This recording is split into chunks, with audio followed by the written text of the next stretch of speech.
Halo, kelas Sabtu. Waduh, apa Waduh, kabar nih, guys? Para kaum pencapir semua, kayaknya udah wajah-wajahnya semakin muda nih. Wih, waduh, setelah PPKM berapa bulan kita Udah ketemu selesai, lagi. jadi semakin fresh. nggak kena Wah, matahari, udah. nggak ada kokolotin lagi ya. Jika hitam, flek-flek di wajah Kalau hilang. Iya, semakin ini. Makanya kita tuh perlu untuk menyikapi permasalahan atau keadaan PPKM ini dengan cermat lah ya. Jadi kan banyak ya ininya ya, banyak dampak yang positif juga ya. Kayak Iwan jadi nggak pernah kena sinar matahari gitu. Iya, itu Jadi bagus terlihat kan. lebih cerah, Wan. Iya benar. Alhamdulillah, ini semuanya berkat air wudhu juga sih. Oh, jadi lebih banyak ibadah ya karena di rumah ya. Subhanallah, tabarakallah. Nah, Alhamdulillah. nah kalau pencapaian semua, nah ini nih contohnya sesuatu yang bisa mengambil hikmah daripada daripada sebuah keadaan. Jadi jangan nggak bisa keluar apa ya udah jadi perbanyak ibadah seperti Iwan nih. Gitu ya, menabung. Nah, ini Tabung pahala. menabung gitu kan. pahala. Nah, asik banget. Nah, apa namanya, kemarin kan kita episode sebelumnya kan kita ngobrol nih mengenai second career ya. Second career dan itu banyak dialami dan didiskusikan terutama untuk teman-teman yang memang sudah masa-masanya ya, membicarakan itu. Apa itu masa-masa? Apa itu masa-masanya? Nggak apa-apa. Kita memang sengaja membuatnya lebih blur ya. Kenapa? Biar orang, biar semua bisa lebih relate. Kita jadi nggak pengen ini hanya untuk misalnya usia 40 tahun ke atas saja misalnya. Kita nggak pengen gitu. Kita nggak pengen. Jadi yang belum pun tapi sudah merasa udah itu tetap masih bisa relate dengan kita. Gitu. Bahkan untuk yang kelompok pencapir yang lebih istilahnya remaja ya, kelompok pencapir remaja bisa belajar dan mengambil inspirasi dari apa yang akan terjadi di beberapa tahun kemudian untuk kelompok pencapir yang lain. Nah, kalau kelompok pencapir yang sudah lewat umurnya dari kita ini bisa merasa relate. Oh, ya dulu gue juga gitu, gitu. Kayak gitu. Nah, seiring dengan jalannya second career dari sisi pemikiran, ya, itu kan lebih thinking ya, rethinking pemikiran, batin ya, soul gitu. Nah, ada satu part juga dalam kehidupan manusia itu dari sisi fisik. Dari sisi fisiknya gitu. Yang juga mungkin sedang menuju second career-nya ya. Gitu. Nah, jadi kita pengen ini salah satu yang pengen kita lihat juga karena memang ya mungkin Tuhan Maha Adil juga ya gitu ya. Jadi kan kita seperti layaknya. Kalau itu mah udah bukan mungkin, sudah pasti. Oh, sudah pasti Tuhan itu Maha Adil ya. Jadi Tuhan itu Maha Adil sehingga kita ya memang diperlukan untuk juga segala sesuatu itu perlu dirawat. Segala sesuatu perlu juga ada masanya untuk lebih dirawat dengan lebih ekstra gitu. Jadi untuk pencapaian remaja jangan sia-siakan perlu selalu merawat. Masa remajanya dirawat juga nih, jangan disia-siakan. Itu kalau yang sudah lewat masa remaja atau masanya sudah istilahnya paruh baya lewat gitu ya. Nah, itu juga mungkin apalagi itu harus lebih hati-hati ya, lebih banyak seperti Iwan. Diterima aja seperti Iwan tadi bilang tadi, perbanyak menabung pahala gitu. Mengkompensasi. Nah, itu salah satu part yang pengen kita bahas adalah mungkin dari sisi fisik. Ya, dari sisi fisik ya. Nah, dari fisik bukan body shaming, bukan diskusi yang aneh-aneh, cuman kita juga pengen untuk bisa share dan berdiskusi mengenai sesuatu yang sebenarnya sangat relate dengan kita semua, yaitu masalah kesehatan. Nah, masih jaga kesehatan ya sekarang itu kesehatan, ya. PPKM kan juga untuk kesehatan gitu apa. Terus bagaimana orang juga kan banyak yang mulai realize bahwa hidup sehat itu penting. Jadi second career juga kan banyak yang berpikir, gue kayaknya kalau stres terus, misalnya ya mereka, gue nggak fulfill nih, gue terlalu banyak stres atau apa, juga kan pengaruh sama fisik juga. Gitu. Nah, itu yang kita pengen bahas di sini dan di sini mungkin kita bisa ambil sebuah pandangan mengenai bagaimana kita menjaga kesehatan. Nah, ya, ini sharing dari kita aja ya, menjaga kesehatan apa aja sekarang habit yang kita lakukan gitu, karena mungkin hal seperti ini tidak kita lakukan 10-15 tahun atau 20 tahun yang lalu. Apalagi ketika kita baru memulai karir misalnya. Ini mulai karir, udah kayaknya nggak pernah kepikiran gue ini. Ya ternyata ini harus diperhatikan ya. Gitu. Untuk menyambung hidup ya. Gitu. Ini hidupnya harus bisa disambung karena target belum tercapai ya. Apalagi lu second career kan, harus lebih sehat lagi. Karena nanti lebih panjang. Nah, mungkin kita bisa mulai nih. Maksudnya Iwan mungkin boleh cerita nggak, Wan? Kesehariannya tuh menjaga kesehatannya apa aja sih gitu yang dilakukan gitu kan? Karena Iwan banyak melakukan research dan juga Iwan sadar hukum. Masyarakat sadar hukum. Oke. Sadar kesehatan ya, jadi lebih sehat dan karena dari kalangan teredukasi kan Iwan ya ini ya, jadi banyak nih bagian kesehatan ini penting juga. Nah, gimana Wan? Ada nggak yang biasanya sekarang secara rutin, terutama ketika masuk usia second career ya gitu, atau bukannya usia, zona second career, twilight zone ini sebetulnya semakin suram. Oke. Silakan ya. Apa nih yang biasanya di ini kan? Tapi mungkin sebelum ke situ yang mesti disadari, apapun yang terjadi pada kita saat ini adalah takdir. Pertama adalah takdir, kedua adalah implikasi dari apa yang kita lakukan di masa lalu. Benar. Sadar nggak sadar? Salah satunya ya. Apa genetik ada juga mungkin ya? Iya. Tapi juga tentunya benar kata Iwan ya, apa yang kita lakukan zaman dulu ya. Jadi sekarang baru terasa. Apalagi mungkin untuk kita yang dulunya banyak bekerja dengan secara tidak sadar gitu ya. Itu kan sebetulnya kayak bukan secara tidak sadar, pasti sadar sih kerjanya. Sadar kerjanya. Itu kayak keras sebagai kuda ya. Kuda. Kayak double declining depreciation sebetulnya. Waduh, sorry. Kelompok capir non akunting, silahkan di research juga double declining depreciation. Double declining method ya. Benar. Bisa double declining method atau bukan straight line ya. Modified accelerated. Modified accelerated. Bukan straight line ya. Kalau straight line itu dengan asumsi kita kerja normal 8 jam setiap hari. Nah, bayangin kalau misalkan dalam separuh waktu hidup kita selama ini kita kerja misalkan di atas 40 jam sehari, misalkan 60 sampai 80 gitu ya. Kayaknya hampir pasti ya itu ya. Iya, pasti kebayang sebetulnya kita kayak overuse tubuh kita kan. Apa namanya? Accelerated apa, Pan? Modified accelerated. Itu ada. Itu kalau di atas 80 jam seminggu. Istilah yang digunakan. Walaupun pembahasannya tidak ilmiah, tapi istilah yang penting. Ilmiah. Itu term accounting yang jelas. Benar, term accounting. Iya. Apalagi itu kalau misalkan Sabtu Minggu dipergunakan untuk kerja ya itu masuk ke area situ. Masuk ke accelerated, betul. Nah, ya kalau misalkan Sabtu Minggu kerja, kadang-kadang berarti kan kita nggak olahraga gitu ya. Terus mungkin kalau kita kerja sampai sore ataupun sampai malam di kantor, berarti kan makan seadanya yang kita dapat kan gitu. Betul. Terus satu lagi adalah dulu karena mungkin dari sisi penghasilan masih pas-pasan, akhirnya bukan pas, ya cukup sih. Cuman kita kadang-kadang nggak terlalu memperhatikan ataupun memilah mana sih makanan yang seharusnya kita yang konsumsi ya, yang kita konsumsi lah ya. Akhirnya kita mungkin memilih pakan-pakan yang tersedia di sekeliling kantor. Betul. Mudah didapat, enak, dan menghilangkan stres. Ya, cepat menghilangkan stres, betul. Ya. Karena kita makan banyak juga untuk menghilangkan stres loh. Kalau benar. Zaman dulu sampai sekarang ya. Itu kan istilahnya food is love, kan ya. Makanan itu adalah cinta, memberikan kesenangan pada hati. Sesaat.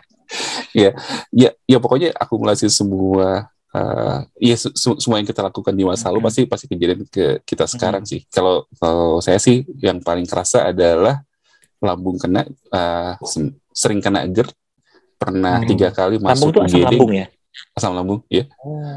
Tukak lambung. Jadi itu gara-gara klepnya jadi loncat lagi. Harusnya kan ada klep di lambung itu yang mencegah agar si asam lambung itu naik ke atas. Nah itu udah kena karena mungkin pola makan yang nggak sehat. Sama mungkin dari genetis juga sih, karena itu dari dulu emang sering sakit mah. Sama pola makan yang nggak teratur itu sih yang paling. Selain pola makan katanya ada juga ini ya, asam lambung itu katanya ada pikiran, bukannya ada pikiran dan tingkat stres ya, itu mempengaruhi juga. Betul.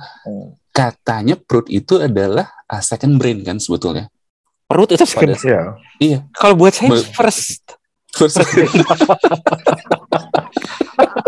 Second ini. Isi perut dulu baru bekerja ya. Betul. Gitu. Kenapa Wan? Kenapa disebut? Makanya unyeng-unyengan itu sebenarnya adalah udel kalau di perut ya. Tapi ini loh. Tapi gue percaya kalau perasaan, emosi gitu-gitu ya, itu pasti ada hubungannya juga sama kesehatan sih. Nah, betul. Jadi lepas dari tadi GERD ya, penting, salah satunya GERD ya. Tapi yang lain-lain juga ini. Jadi memang menjaga kita, menjaga stres, menjaga kita punya pikiran positif itu penting banget. Banyak kan kasus-kasusnya orang yang stres jadi kena penyakit A, penyakit B. Betul. Selain GERD yang lain-lain juga pasti ada hubungannya gitu. Karena saat stres, sadar nggak sadar itu kan memicu asam lambung kita berproduksi lebih tinggi itu. Terus kayak misalkan hal-hal yang nggak kita sadar, kayak lu pernah nggak sih sakit hati sampai kerasa sebetulnya di situ tuh kayak ada kayak menyayat-nyayat di ulu hati segala macam. Maksudnya kenapa orang bilang sakit hati kalau banyak pikiran atau apapun gitu. Kadang-kadang sampai bisa separah itu sih. Ya karena pertama dulu di perut itu kan adalah serapan makanan terjadi di situ tuh. Betul. Apapun yang kita makan pasti bakalan langsung berpengaruh gitu. Terus ya efeknya gitu gara-gara masalah makanan. Terus yang kedua ya kurang gerak dan olahraga itu sangat berpengaruh terhadap kondisi fisik sekarang sih. Betul. Ya benar. Betul. Lu selama ini jadi sangat yang terasa sangat kerasa banget sih. Ya kalau secara kondisi fisik yang paling kerasa ini tulang belakang, karena kan kita banyak duduk, bertumpuk, terus kemudian bisa ke ngejepit beberapa kali. Bukan sampai saraf kejepit sih, tapi cuman beberapa discomfort gara-gara misalkan lu terlalu statis. Kerja berjam-jam, ya hal seperti itu sih yang harusnya bisa kalau kita bekerja, kalau kita bergerak lebih aktif setiap hari, misalkan sepulang kantor misalkan kita bisa olahraga atau apapun, harusnya itu bisa dihindari sih. Yaitu hal-hal yang mungkin zaman dulu ngerasa bahwa nggak apa-apa deh, nanti aja. Cuman semakin kita nggak take care diri kita sendiri, yang disesal sekarang adalah kenapa nggak dimulai dari dulu sih baru sekarang. Karena kalau sekarang udah kayak akumulasi dari apa yang kita lakuin dari zaman dulu, jadi udah numpuk nih, jadi lebih susah buat nge-stopnya. Kalau misalkan dari dulu udah dicicil, harusnya bisa lebih ringan lah di masa sekarang ini. Ya sekarang sih untuk mencegah beberapa hal ini ya paling kalau misalkan terkait dengan masalah pencernaan ya paling minum jamu, kayak misalkan minum kunyit. Itu menarik dibantu banget. Gimana lu biasa men-source jamunya? Jadi pesan secara berkala atau? Kalau dulu biasanya bisa bikin sendiri. Jadi kunyit diparut terus ya udah diminum aja. Atau itu masuk kategori jamu? Iya. Kalau dicari di apotek pun sebetulnya sekarang kunyit tuh ataupun turmeric itu udah ada yang dalam bentuk kapsul sih. Dan itu beneran ngebantu banget buat peradangan dalam tubuh, karena kalau nggak sadar sebetulnya kayak mah itu kan ada ulcer ataupun ada borok di lambung. Nah itu si turmeric ataupun si kunyit itu bisa membantu jadi kayak anti-inflamasi. Menarik. Jadi lu sehari-hari ini jamunya apa jenis jamunya kan? Ya kunyit aja sebetulnya. Kunyit aja. Terus bukan temulawak nekta ya? Iya temulawak. Kalau temulawak itu jamu buyung upik biasanya biar lebih semangat makan. Yang harus semakin dihindari sekarang. Oke. Terus yang makin disadari karena ada keturunan, mungkin orang itu ada sedikit diabetes, yang ditambahin dari jamunya adalah minum itu sih brotowali ataupun samiloto. Itu jamu pahitan kalau misalkan lo minta ke tukang jamu. Nah kalau itu sih gue nggak bikin sendiri. Biasanya kalau ada suka tukang jamu lewat tiap hari, ngambil dari situ sih. Pahit, cuman ya nggak apa-apa lah daripada sakit. Betul. Ya. Terus untuk kelompok caper yang lain yang sudah merasakan pahitnya kehidupan juga, Bisa ditambah itu belum termasuk, harus tetap minum ini. Aduh. Oh ya, ada satu lagi yang paling berat ini sih kolesterol sih. Ini nih, gimana nih? Kolesterol kalau zaman dulu sebelum PPKM itu rutin ini dibekam. Karena itu efeknya instan banget. Gitu, terhadap kolesterol level. Iya, bener ya. Jadi misalkan waktu itu pernah dicek di atas 200, terus dibekam, terus dicek lagi seminggu, itu langsung turun jadi normal. Ya dengan syarat bahwa kita emang ngejaga makanan juga sih segala macam. Dan beberapa orang mungkin nggak prefer karena takut keluarin darah dari tubuh segala macam gitu kan. Cuman ya baik lagi sih. Itu kebenaran masing-masing ya. Keyakinan masing-masing. Iya. Karena yang ditakutin kayak misalkan kita mengkonsumsi beberapa tipe jenis obat kayak statin gitu, misalkan simvastatin ataupun atorvastatin gitu ya. Karena ada beberapa pengaruh buruk juga sih ke tubuh katanya. Katanya itu bahkan bisa bikin pembuluh darah kita jadi kaku katanya. Astagfirullah. Dan bisa, mohon maaf, katanya menurunkan fungsi stamina pria. Kalau jenis obat statin termasuk kayak apa? Obat kolesterol yang terkenal tuh, gue lupa. Iya tuh atorvastatin. Enggak, ada lagi. Yang merek terkenal ya. Gue lupa, udah. Kejibling. Ya katanya sih gitu sih. Jadi paling benar sih sebetulnya olahraga sih. Karena dengan bergerak tubuh sebetulnya nanti si lemak ataupun ya kolesterol buruk dalam tubuh bakalan ke regulate dengan sendirinya dan dikeluarin sih. Ya, itu menurut hasil baca-baca dan pengalaman hidup yang selama ini ya lumayan cukup membantu. Tapi sekarang yang masih tidak tertolong itu adalah sakit pinggang. Itu mungkin harus olahraga sama stretching yang lebih ekstrim mungkin, misalkan yoga segala macam yang Coach Carlo ya. Belum. Biar Coach Carlo. Belum kesampaian. Jadi kalau olahraga belum ada yang rutin ya, Wan ya? Ya, itu dia. Oke. Pulau Wali tapi untuk ini cukup ya ini ya. Maksudnya itu yang coba di ini ya, pahitnya itu yang diambil ya. Oke, menarik juga. menarik. Diambil pahitnya bukan diambil manisnya. Pahitnya saja. Habis pahit tetap pahit diminum. Nah, kalau Raki gimana Ki? Lu kan mungkin ada juga yang lu jaga dan iya. Ya mungkin ini ya.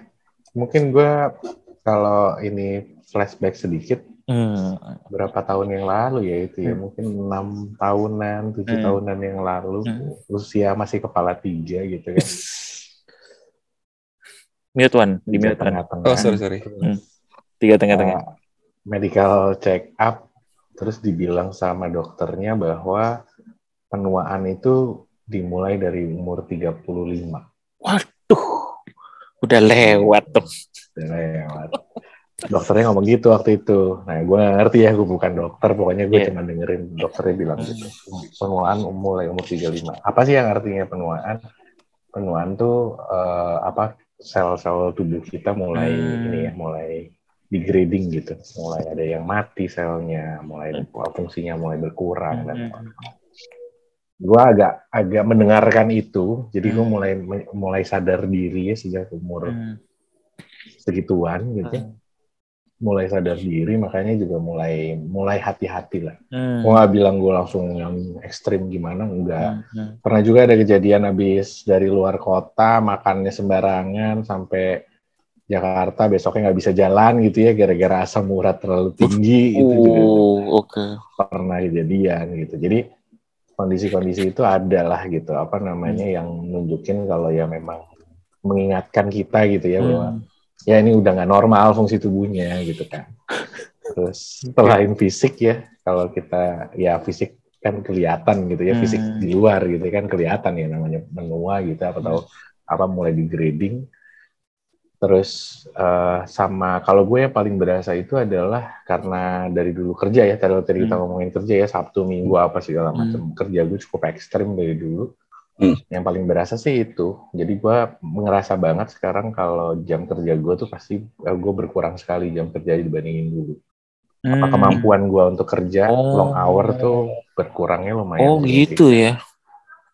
Udah banyak disikat di pas awal-awal mungkin ya. Ya nggak disikat juga sih, harus ya gimana waktu itu kan kebutuhan ya. Kerja aja gitu, emang harus begitu kerjanya kali dulu gitu. Sekarang berasa banget kalau emang ternyata udah nggak bisa sekuat itu dulu ya. Gitu. Tapi memang faktornya kan ada banyak ya sebenarnya. Bicara stamina gitu kan mungkin juga ada faktor. Kalau lo mau lebih bagus staminanya ya harusnya olahraga gitu. Tapi kan kayak Carlo bilang di terakhir yang kita undang kan dia bilang juga problemnya itu memang olahraga pada saat lo umur berapa dan umur berapa tuh beda. Untuk lo mencapai suatu tingkat stamina tertentu gitu ya. Gitu. Jadi di umur kita ya olahraganya jadi agak lebih berat gitu. Apalagi lo misalkan dari tidak pernah olahraga, misalkan jadi olahraga. Untuk mencapai suatu tingkat tertentu, kalau gue nggak salah paham maksudnya Carlo. Gitu. Jadi memang fisik perlu, tapi yang kalau gue lakukan, gue berapa kali mencoba sih, cuman memang problemnya nggak tahu ya, kalau bicara problem kan jadinya ini ya alasan gitu. Intinya adalah banyak banyak masalah di konsistensi lah. Menjalani berapa lama stop, terus menjalani berapa lama lagi stop dan segala macam. Even before pandemi juga lagi mencoba, di tengah-tengah pandemi ini juga mencoba. Kalau sekarang udah nggak berani keluar sama sekali ya, even mau lari pagi aja gue prefer nggak usah dulu deh gitu. Di kondisi yang sekarang ini ya. Jadi udah hampir nggak pernah, walaupun itu sebenarnya bukan alasan juga ya, harusnya di rumah ya olahraga aja di rumah gitu kan, di dalam rumah kalau nggak berani keluar gitu. Benar. Nah itu yang gue ngerasa bahwa itu penting banget sebenarnya, karena gue tahu badan gue kalau pada saat gue banyak bergerak olahraga, sama kayak sekarang gue lagi di fase dimana gue jarang banget bergerak gitu ya, karena PPKM terakhir ini berbarengan sekali juga dengan deadline yang sangat banyak gitu.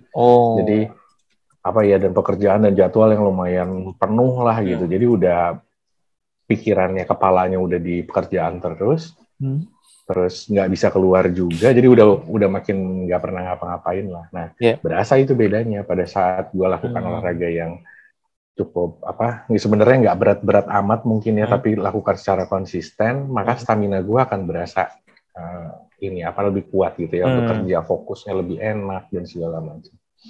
Ya itu yang selalu jadi PR ya. Jadi gue tahu kalau itu perlu, tapi menjalankannya memang sampai detik ini juga masih problem.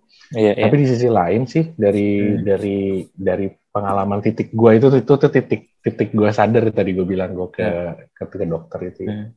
Satu hal juga yang gue sadari sih adalah ngomongin masalah makanan nih. Itu juga gue pola makan gue berubah lah gitu, dari zaman dulu ke sekarang gitu. Sekarang gue juga udah gula masih, tapi udah berkurangnya jauh banget lah, drastis banget lah gula. Gula tuh udah gue kurangin banget. Kemudian mencoba makan buah gitu lebih sering gitu, mencoba makan sayur gitu, terus fast food dikurangin gitu, yang gitu-gitu udah mulai nggak stop langsung jadi clean eating atau segala macam, tapi gue itu berubahnya juga udah berasa lah lumayan gitu. Dan jadi itu kalau itu yang gue lakukan ya. Dan satu yang gue juga ngerasa cukup ngebantu yang tadi gue bilang ya, bahwa kepala kita atau mental kita, pikiran kita, emosi kita juga harus sehat gitu. Nah itu yang gue percaya itu juga sangat ngebantu ke kesehatan kita gitu ya. Nah kalau Iwan tadi minum jamu, kalau gue menggunakan yang di belakang gue ini. Waduh. Essential oil. Ini nih Darth Vader yang di atas. Keren buku food for thought kan. Gue memang pakai mungkin sejak berapa tahun yang lalu ya, 4-5 tahun lalu lah gitu ya, pakai essential oil, mencoba karena mulainya dari Dita gitu, lama-lama belajar dan mencoba paham dan segala macam, dan ya memang lumayan banget sih. Kalau sekarang kan kita mikirnya apa yang bisa kita coba lakukan gitu, kita lihat dampaknya positif atau enggak.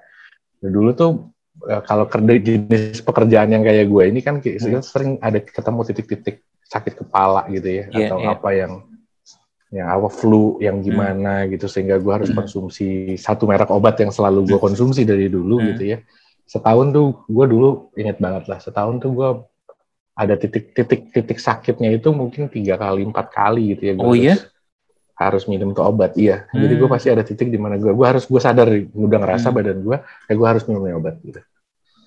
Gitu. Nah itu gue berasa dengan gue berubah pola hidup dan juga gue pakai essential oil tadi ya untuk membantu berbagai macam. Gue nggak ingat lagi kapan gue terakhir makan itu obat. Oke juga ya. Serius gue udah berapa impactful tahun bener ya lalu berarti ya. Jadi macam-macam ya, maksud gue nggak cuma masalah ini doang, tapi pola hidup gue juga gue coba rubah gitu kan. Gue udah nggak inget lagi kapan tuh konsumsi tuh obat obat yang selalu gue pakai itulah gitu. Obat yang terkenal inilah analgesik ya, apa sih, paracetamol analgesik atau apalah itu namanya. Kan gue selalu pakai itu untuk ngebantu. Nah itu gue udah hampir nggak pernah pakai sih. Dan gue nggak nyari gitu. Biarkan ada titik di mana gue harus minum obat itu, terus gue tidur. Besok kalau masih nggak enak, gue minum lagi, terus gue tidur lagi, udah sehatan baru. Nah itu udah nggak ingat lagi kapan terakhir gue minum. Berapa tahun lalu lah gitu gue mungkin. Gitu. Nah itu gue berasa sih gitu, dan apa ya? Cara, tapi lepas dari apakah itu udah ini apa belum ya, masih banyak nih kan sebenarnya challenges-nya kan nggak cuma itu ya, challenges-nya ada banyak, jadi banyak juga yang harus di iniin dan kita lihat dan kita coba benerin ya, kayak contoh olahraga tadi gitu dan segala macam. Nah makanya kalau gue selain tadi lakukan hal-hal itu, yang harus dilakukan dengan baik lagi adalah tadi belajar si essential oil, karena ini menarik ya kalau kalau Iwan tadi jamu juga in a way kan sama-sama herbal gitu ya. Oh ini gue juga pernah konsumsi jamu atau rebusan gitu. Terus jadi belajar apa itu minuman-minuman herbal, itu si essential oil, gue pahamin, terus gimana cara makainya, logikanya gimana sih, kenapa ini bisa punya dampak ke emosi kita misalkan, atau ke moodnya kita dan segala macam. Itu yang gue mungkin warnanya gue berapa tahun terakhir ini lah. Gitu. Oke juga itu ya, berarti mungkin pas cocok sama lu kali ya ininya ya. Iya, mungkin gitu juga. Dan sebenarnya apapun yang kita lakukan, menurut gue ya, asal kita lakukan dengan baik ya, gue rasa sih bisa ya. Dan kita kan bukannya inventing sesuatu yang baru betul. Kita melakukan apa yang orang sebelum kita juga lakukan. Gitu. Menarik ya. Jadi memang beda-beda. Kenapa, Wan? Enggak. Kalau lu gimana, Vin? Untuk selama ini coping dengan berbagai hasil lah. Pindah ke luar negeri katanya.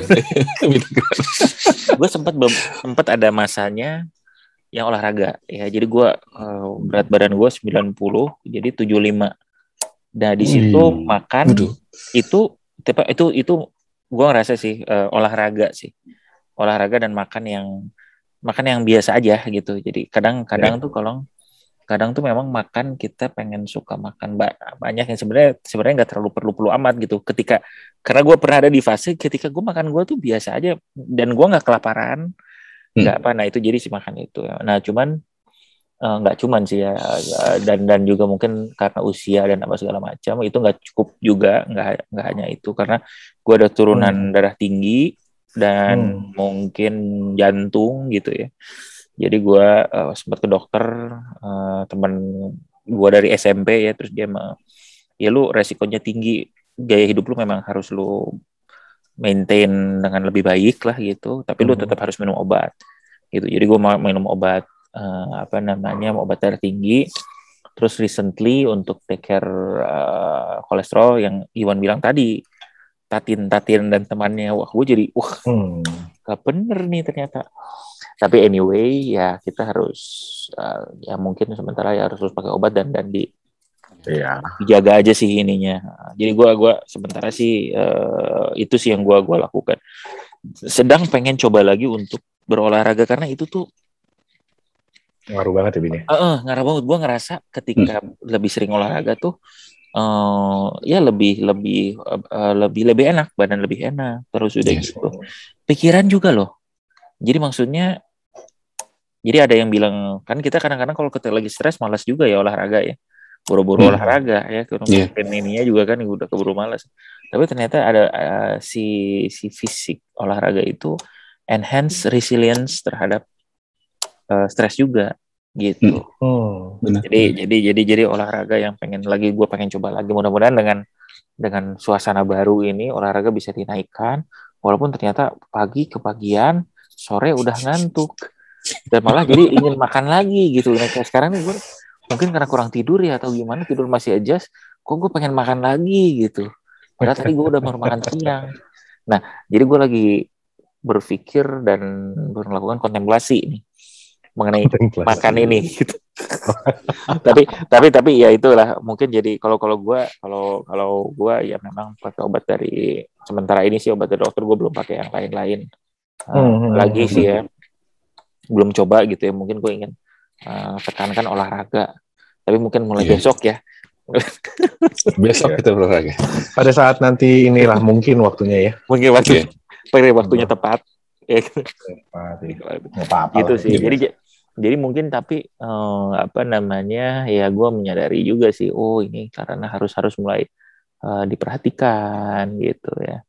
Diperhatikan dan ya mau nggak mau lah gitu untuk bisa ini ya lebih hati-hati lah gitu. Gitu sih, itu beberapa area nih yang kita gitu. Yang harus kita perhatikan, dan mungkin nanti teman-teman kelompok pencapir juga bisa mengambil insight ya, atau misalnya mau kasih pandangan ya, boleh juga ya. Oh iya, satu lagi mungkin di umur kita yang sekarang ada bagus sih kita ngambil ngecek yang full. Itu agak penting sih, termasuk untuk ngeliatin kontrol cancer sama tumor marker sih. Karena katanya bisa itu bisa terdevelop di umur. Dan bisa kalau early itu bisa lebih cepat ya di ini, benar. Iya.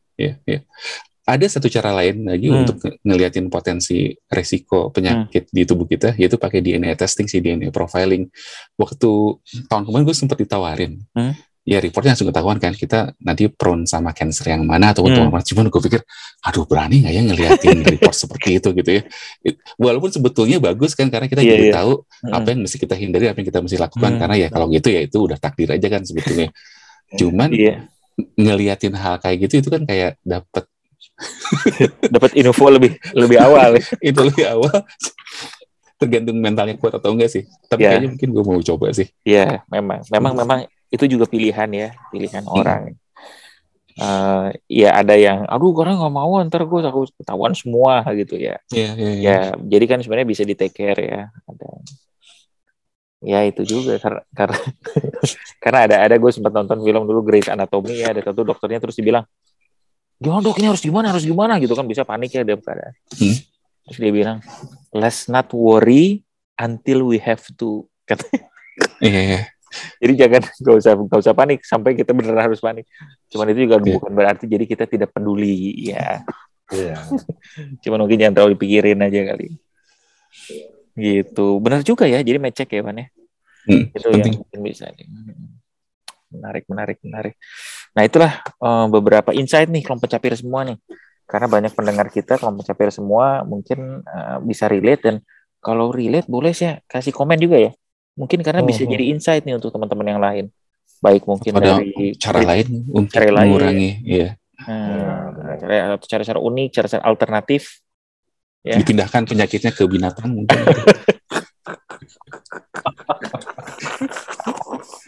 Harus ekstrim kalau Iwan. Oke gitu. Aduh. Ya benar-benar ini cara-cara out of the box ya. Gitu kan. Iya. Cara-cara out of the box ya. Oke deh kalau gitu, Pak Pencapir. Terima kasih banyak.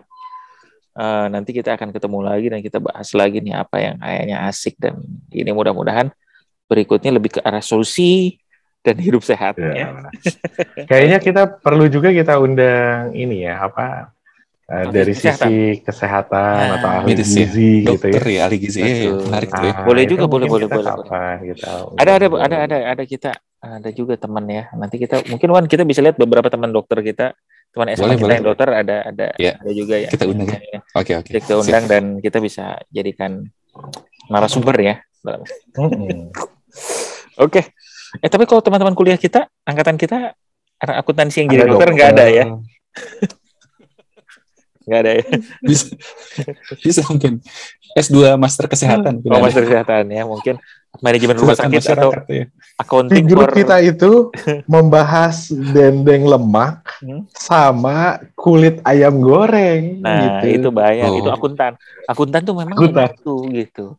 Nyari comfort food. Kenapa? Karena auditor. Aduh. Memberikan kebahagiaan loh, Ki. Memberikan kebahagiaan. Nah, makanya. Karena itu gue belanjain semua tuh jualannya anak-anak. Bagus itu. Karena mungkin ya ada ininya juga ya. Jadi beberapa pekerjaan yang kayak gini ada certain kerjaannya kayak misalnya akuntan banyak tuh yang lembur-lembur dan jadi katanya kalau tifus itu penyakitnya auditor misalnya gitu ya, salah satunya kan dulu kan suka rame nih kan kalau belum tifus belum bener kayak gitu. Karena apa? Karena ya itu mungkin justru karena itu juga ya, mungkin teman-teman akuntan dari awal mungkin perlu conscious juga gitu. Karena kan mungkin ya kita dididik, kalau misalnya bukan dididik ya. Jadi ketika misalnya jadi kita ini accounting, finance lah gitu. Misalnya kalau yang auditor udah jelas, kalau high season pasti pulang pagi, nggak pulang. Anak-anak finance corporate tiap bulan ada closing misalnya. Rame juga gitu ya. Jadi mungkin kita bagus juga nih ada ide bagaimana memanage kesehatan untuk teman-teman di area finance dan accounting mungkin ya. Iya. Juga tuh. Kita terus diajarkan dari kuliah. Catering khusus auditor. Catering auditor. Iya. Jadi mengirimkan makanan sehat jam 2 pagi. Nah, iya. Biasanya kan fast food doang tuh ya yang ada jam 2 pagi. Jadi kita kasih misalnya salad gitu ya. Salad dengan salmon, tomat gitu ya. Timun tomat ya gitu. Benar, biasanya mau itu nasi goreng, kokben, bakmi GM. Kasihan ya pilihannya tuh dikit. Nasi goreng ada timun sama tomatnya juga, Ben. Iya, betul. Berarti udah cukup sehat. Sebenarnya udah cukup sehat. Dari acar. Ada dari acarnya udah betul. Jadi ada cengek, cabai rawit sedikitnya juga ya, itu udah sehat sih sebenarnya. Ya udahlah, mereka udah sehat ini. Udah lanjutkan saja. Lanjutkan aja. Silakan nasi goreng SCBD, silakan. Lanjutkan. Melipir sedikit nasi goreng bakti. Boleh juga. Bon sirih, daging kambing biar lebih semangat lagi. Oh iya, nasi goreng kambing sampai pagi. Bagus loh. Paling bagus. Rempah-rempahnya itu spice and food. Waduh, asik ya. Memang benar juga nih catering sehat untuk auditor ya. Dikirim pada jam-jam 2 pagi gitu ketika report ke klien. Jadi misalnya jam 6 pagi itu udah ada makanan yang sehat juga gitu ya. Oh iya. Benar juga. Olahraga khusus auditor misalnya gitu ya. Ya, olahraga otak. Lari bersama klien.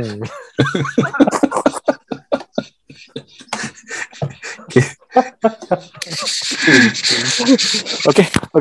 Mungkin ini jadinya gimana gitu. Maksud kita profesi itu harus lebih diperhatikan juga gitu ya. Jadi karena memang gaya hidupnya, lifestyle-nya tuh kadang-kadang suka, soalnya kan ya lifestyle-nya yang mungkin jadi ini harus kayak gini, padahal mungkin bisa tetap kita jaga juga sih. Cuman karir agak gimana ya kalau misalnya nggak mau lembur.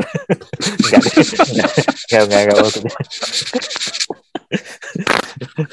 Ya tapi dijaga lah, pokoknya dijaga aja. Minimal. Pasti jangan terus sering lah. Ya jangan terus sering lah. Walaupun ini di cover company, tapi jangan terlalu sering. Oke. Saya mungkin harusnya buat tiap auditor itu tiap quarter tuh dikasih ini ya, suplemen kapsul cacing itu loh.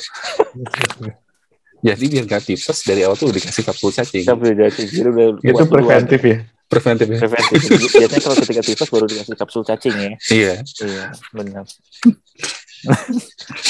Oke, teman-teman jangan terinfluence ya, ini hanya persepsi aja ya, yang berdasarkan data. Cuman kita tidak ingin mendiskreditkan sebuah profesi tertentu atau misalnya apa ya, cuman kita ingin teman-teman semua sehat juga ya. Dan karena kan banyak dari sini kita, teman-teman kita juga yang dulunya memang kerja dulu dan sekarang apalagi masih juga di area-area yang mungkin memerlukan lembur atau apa gitu ya. Jadi perlu untuk selalu dijaga lah gitu ya. Gitu. Oke, teman-teman kelompok capir, jangan depresi, tetap semangat, selalu sehat, salam sehat ya. Salam PPKM. Salam PPKM. Oh ya, bye bye.